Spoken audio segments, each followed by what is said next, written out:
अनंत जीवन को पाने का। आज दिन सोमवार 30 अक्टूबर सन 2023। हमारा आज का आरंभिक वचन कुलोसियों की पुस्तक अध्याय 3 वचन संख्या 1 से 3 से लिए गए हैं। वचन संख्या 1, 2 और 3 से लिया गया है। वचन कहता है, अतः जब तुम मसीह के साथ जिलाए गए मृतकों में से, जैसे यीशु मृतकों में से जिलाया गया। आपका जिलाया जाना कैसा हुआ? बपतिस्मा में। जिस दिन आपने यीशु मसीह में विश्वास का बपतिस्मा लिया, उसी दिन आप यीशु मसीह में जिलाए गए।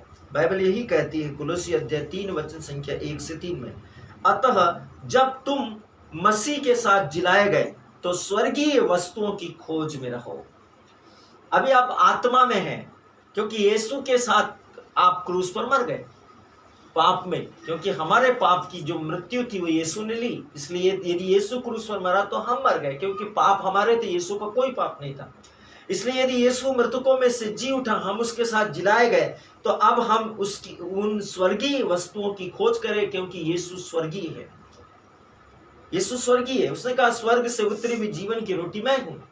तो स्वर्गीय वस्तुओं की खोज करें, जहां मसीह विद्यमान है, जहां परमेश्वर विद्यमान है, जहां सर्वशक्तिमान, जहां स्वयं संप्रभुता विद्यमान है, उसकी खोज कीजिए। और परमेश्वर के दाहिने ओर जा बैठा, वो कहां है? संप्रभुता के स्थान में। सर्वशक्तिमान का दाहिना हाथ क्या होता है? उसके स्थान पर, उसकी जगह पर, उसका प्रतिनिधित्व, उसके उत्तरदायित्वों को पूरा करने वाला, उसका उत्तराधिकारी, उस कुर्सी का ठीक सही दावेदार। बाइबल यही आपको बता रही है सर्वशक्तिमान के वचन में, जहां मसीह विद्यमान है और परमेश्वर के दाहिने ओर बैठा है।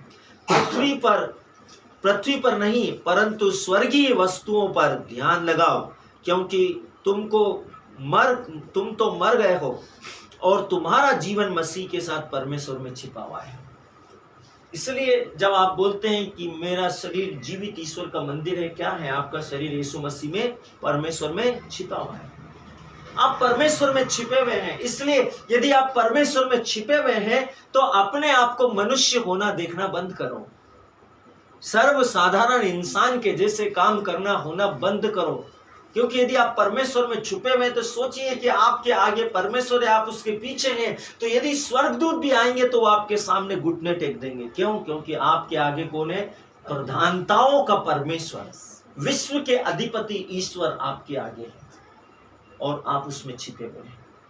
सोचिए, आप उसमें छिपे हुए हैं। अभी वो आपके अंदर छिपा हुआ है। कहाँ रहता है? आपके हृदय में।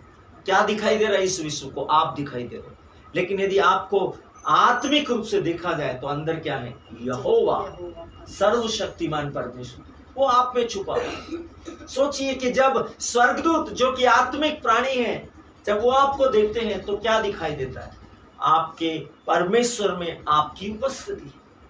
जैसे आप में परमेश्वर की उपस्थिति है, वैसे स्वर्गदूतों को क्या दिखाई देती? सृष्टि को क्या दिखाई देती? कैसे एक बीमार व्यक्ति चंगाई पाता है? एक व्यक्ति की प्रार्थना, एक अभिषिक्त की प्रार्थना के द्वारा। सोचिए कैसे वो सुनता है। क्यों? क्योंकि उस आपके अंदर परमेश्वर को वो सुन रहा है। यदि वो आपके अंदर से सुन रहा है तो वो परमेश्वर के वचन के अकॉर्डिंग आत्मिक रूप से उत्तर देता है, चंगा होकर। आपका जीवन जो है परमेश्वर में छुपा हुआ है। तो जब स्वर्गदूत आपको देखते हैं या सृष्टि आपको देखती है तो वो आपको नहीं बल्कि आपके अंदर परम प्रधान की महिमा को देखती है। आप अपनी उपस्थिति पर ध्यान दीजिए कि आप कितने अनमोल हैं इस विश्व में। मत सोचिए कि मैं काला हूं, मैं काली हूं, मेरा नाक ऐसा है, मेरा मुंह ऐसा है, मेरा चेहरा ऐसा है। आप परमेश्वर की ब्यूटी है, आप परमेश्वर की सुंदरता है। अद्भुत परमेश्वर की अद्भुत सुंदर। मत सोचिए कि आपकी आवाज खराब है, आपके काम किसी को पसंद नहीं आते। यहोवा ऐसा नहीं मानता। जिसने विश्व को बनाया वो आपको पसंद करता है, इसलिए वो आप में रहता है। आमीन। आप सर्वशक्तिमान है, सर्वशक्तिमान की महिमा में उपस्थिति है। सोचिए कि जब आप निकलते हैं, बड़े बड़े छाए हुए करूब आपके रास्ते में घुटनों पर अपने मुंह को ढक कर खड़े हो जाते होंगे, झुक जाते होंगे, घुटनों पर आ जाते होंगे। ठीक वैसे ही जैसे वो अति पवित्र निष्कलंक पवित्र कुंवारी मां मरियम के पास में झुक गए थे और कहा था कि प्रणाम मरिया, प्रभु की कृपा पाते। सोचिए मेरे, उन्होंने उसको महसूस किया, परमेश्वर की उपस्थिति को अति पवित्र कुंवारी मरियम के गर्भ में। क्या आपके अंदर वचन होगा तो क्या वह महसूस नहीं करेंगे? क्या सृष्टि महसूस नहीं करेगी? अपने आप को हल्के में मत लीजिए, आप परमेश्वर में छिपे हुए हैं, ठीक वैसे ही जैसे वो विद्यमान है स्वर्ग में, वैसे ही आपके अंदर भी वो विद्यमान है इस सृष्टि में। आप इस सृष्टि में उसकी उपस्थिति है, उसके डायरेक्शन में आप चल रहे हैं, उसकी महिमा का तत्व, उसकी छाप है आप इस विश्व में। उसका जीवन आप में छिपा हुआ है, परमेश्वर का जीवन आप में छुपा हुआ है। इसलिए बहुत आत्मिक उत्साह के साथ में इस विश्व में जिए। वचन का शीर्षक कहता है आप में मसीह का सार। आपके अंदर क्या है? मसीह का सार। आप जब उसके सार है तो सोचिए कि आपके अंदर हर वो वस्तु है जो परमेश्वर में है, हर वो वस्तु, हर वो सामर्थ्य, हर वो चीज जो परमेश्वर में है वो आपके अंदर है, क्योंकि आप उसका सार हैं।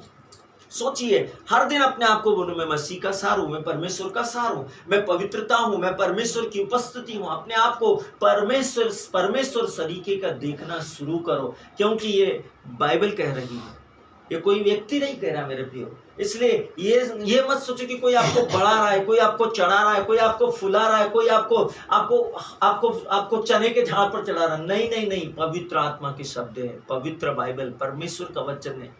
आप अपने परमेश्वर से सुन रहे हैं कि आप उसमें छिपे हुए हैं। ये बहुत अद्भुत है। परमेश्वर का वचन कहता है हमारा आरंभिक वचन उस जीवन का चित्र बनने में सहायता करता है जो अभी मसीह में हमारे पास है। इसलिए इस विश्व की किसी भी वस्तु या किसी भी स्थिति या किसी भी परिस्थिति या किसी भी सांसारिक फैसिलिटी की आपको जरूरत नहीं है। आप उससे ऊपर हैं, आप उससे ऊपर हैं। कोई धागा, कोई ताबीज, कोई अंगूठी, कोई नग आपके जीवन के लिए नहीं है, क्योंकि आप उससे भी ऊपर हैं। महिमा के प्रधानताओं का जीवन आप में छुपा हुआ है, सर्वशक्तिमान आप में छुपा हुआ है, वो आप में रहता है। वो सृष्टि को पता है, वो आत्माओं को पता है, वो संसार की सब दृश्य और अदृश्य वस्तुओं को पता है मेरे प्रियो। इसलिए अपनी आत्मा में परमेश्वर के साथ उसके वचनों में काम करो, प्रतिदिन उसके वचनों में काम करो, उसके वचनों में घोषणा करो। यदि आप घोषणा करेंगे तो आप वो पाएंगे जो वचन आपको बोलता है। यह पुनरुत्थानी जीवन है जो आपके अंदर है। वो क्या है? पुनरुत्थानी जीवन, अनंत जीवन, परमेश्वर का मृतकों में से जी उठा हुआ जीवन है। याद रखो, जब यीशु क्रूस पर मरा तब हम उसके साथ मरे, हम उसके साथ गाड़े गए, और जब परमेश्वर ने उसे मरे हुओं में से जिलाया तब हम उसके साथ जिलाए गए।